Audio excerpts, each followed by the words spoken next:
The day Elias Crow rode his mule past the old cottonwood line at the edge of Red Hollow Valley, he had no idea that his quiet, unremarkable life as a young farmer was about to fracture into something the land itself would remember, because men like him were meant to till soil, not cross invisible borders written in blood and memory, and certainly not to hear words like the one spoken to him when the three Apache sisters stepped out of the shadowed barn doorway and stared at him, as if he were a ghost risen from a past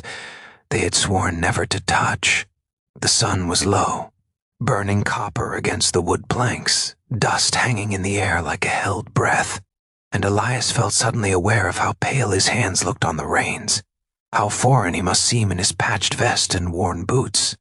because the valley belonged to no one anymore and everyone at once. Yet these women stood like sentinels of a deeper claim, their dark braids threaded with beads that clicked softly in the wind, their eyes sharp and unblinking, measuring him not as a man, but as a question that history itself had asked too many times. Elias dismounted slowly, raising his empty hands without knowing why, his heart thudding not with fear but with a strange humility, the kind that came when you realized you were standing on someone else's grief. And the eldest sister, tall, steady, her arms crossed like she was holding together something fragile inside her, was the first to speak, her voice calm but edged with steel, telling him he had crossed land where white men did not wander unless they were lost or foolish. And Elias swallowed hard, explaining that his fence line had collapsed in the storm, that his crops would fail if he didn't fix the irrigation channel before dawn, that he meant no harm and would turn back if they wished. Yet none of the sisters moved aside. Instead, the youngest tilted her head, curiosity flashing through her caution, while the middle sister, whose gaze was the hardest, took one slow step forward and said the words that would echo in Elias's bones long after the moment passed. "We never touched a white man before." As a threat, not as a confession, but as a truth heavy with generations, and the air between them tightened, as if the land itself leaned in to listen. Elias felt heat rise to his face, unsure whether the words meant danger or boundary or something far more complicated, and he answered with honesty, because lies felt like violence here, telling them he was not here to take, not land, not bodies, not stories, that his father had died plowing borrowed soil and his mother was buried beneath a stone with no name, that he had learned early the cost of ownership and the weight of trespass, and for a long moment no one spoke, the barn door creaking softly behind them, shadows swallowing light inch by inch. Then the eldest sister nodded once, not in approval, but in acknowledgement, and gestured toward the well beside the barn, telling him the water he sought ran through their ground first and always had, and if he wished to redirect it, he would do so under their eyes and on their terms, because too many men had come with smiles and left with blood, and Elias agreed without argument, feeling a strange relief settle in his chest, as though surrendering control had freed him from something he had been carrying his whole life. As he worked beside them in silence, digging and reinforcing the channel with stones worn smooth by decades of careful hands, he noticed how each sister moved differently, the eldest with purpose, the middle with vigilance, the youngest with a grace that suggested she still believed the world might soften if watched closely enough. And though no one touched, not skin to skin, not even by accident, the space between them felt charged, alive with unspoken histories and futures not yet shaped. Dusk bled into night. Coyotes howled from the ridge, and when the water finally flowed true toward Elias's fields, the eldest sister told him he could go, but her eyes lingered on him, as if she were weighing whether mercy was a debt or a gamble, and before he mounted his mule, Elias turned back and said quietly that he would return tomorrow with bread and tools not as payment but as thanks. and that he would not come again unless invited, because some lines should be crossed only once and only with care. The youngest sister smiled then, just briefly, and the middle sister looked away as if afraid of what such a smile might invite, while the eldest said nothing at all.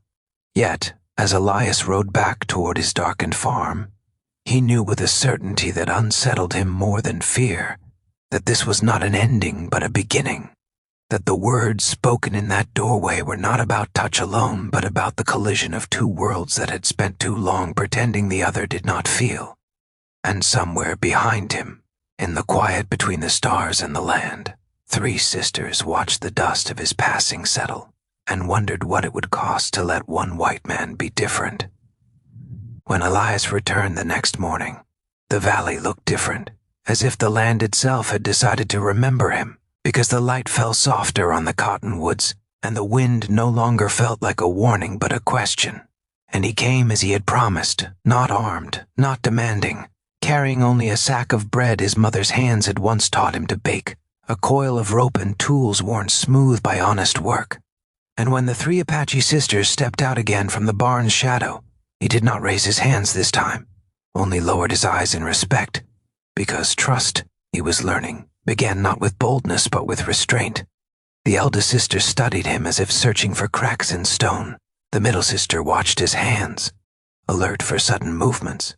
while the youngest looked at the bread with something close to longing, and Elias placed it on the ground between them and stepped back, saying nothing, because some offerings lost. Their meaning when explained, and after a long silence, the eldest nodded and invited him to sit, not inside the barn but beside it, where the earth was shared and the sky belonged to all. And there, as the morning grew warm, stories began to surface like water from deep ground, not all at once, not neatly, but in fragments carried on careful voices. The sisters spoke of a father taken by soldiers who promised peace, of a mother who hid her daughters in reeds by the river, and taught them that survival sometimes meant silence, of men who touched without asking and called it destiny, and Elias listened without interrupting, feeling shame not for his own actions but for the inheritance of a name that had too often meant pain. And when it was his turn, he spoke of hunger winters, of land that was never his yet demanded his life anyway, of learning early that power did not always look like strength, and that gentleness, though mocked, could keep a man human. And as the sun climbed higher, something shifted, not dramatically, not like the stories told in towns, but quietly, like a knot loosening after years of being pulled tight. The middle sister finally spoke what had lived in her eyes since the first day, admitting that she had expected betrayal, that every lesson she had learned told her men like him always wanted more than they claimed. And Elias answered that wanting and taking were not the same thing, that he had learned the hard way that some things, once taken, poisoned the hands that stole them. And for the first time the middle sister's shoulders relaxed just slightly, as if she allowed the possibility that the world might not repeat itself every time. Days passed, marked not by promises but by routine, Elias repairing channels, helping reinforce the barn roof, the sisters teaching him which plants healed and which burned, and though the words spoken on the first day lingered like a shadow, they were no longer heavy with threat, but with choice. And one evening, as firelight flickered against the wood, the youngest sister spoke again of that sentence, "We never touched a white man before," and explained it was not pride that shaped it but protection, because touch had always come with ownership. And Elias, his voice steady, told them that touch without consent was not touch at all but theft, and if there was one thing he refused to be, it was a thief. The eldest sister watched him closely then, and in her gaze was not approval or affection but something rarer, respect, earned without force, and she said that the land remembered who harmed it and who healed it, and that perhaps men were no different. And when at last the time came for Elias to leave, not because he was dismissed, but because seasons demanded movement, the sisters stood with him at the edge of the valley, and no hands were laid upon one another. Yet something unspoken passed between them, an understanding that history did not have to end the way it began. that survival could one day grow into dignity, and Elias promised not to speak of them as curiosities or legends, but as people, because stories, too, could be weapons if used carelessly. As he rode away, the youngest sister raised her hand, not in farewell but in acknowledgement. Middle sister gave a single nod, and the eldest turned back toward the land that had kept them alive, and Elias understood then that what had changed him was not romance or danger, but responsibility. The knowledge that being different was not about who you were, but how you chose to behave when power was placed within reach. And years later, when his farm thrived not because he had taken more, but because he had learned when to stop, he would tell his children that the strongest lesson of his life came from 3 sisters who taught him that respect could cross borders, even when bodies should not, and that real courage was the ability to leave something untouched. And if this story stirred something in you, if it reminded you that kindness still matters, that history can be faced without repeating its violence, and that simple choices can reshape lives, then remember that stories like this live only when they are shared. So subscribe to the channel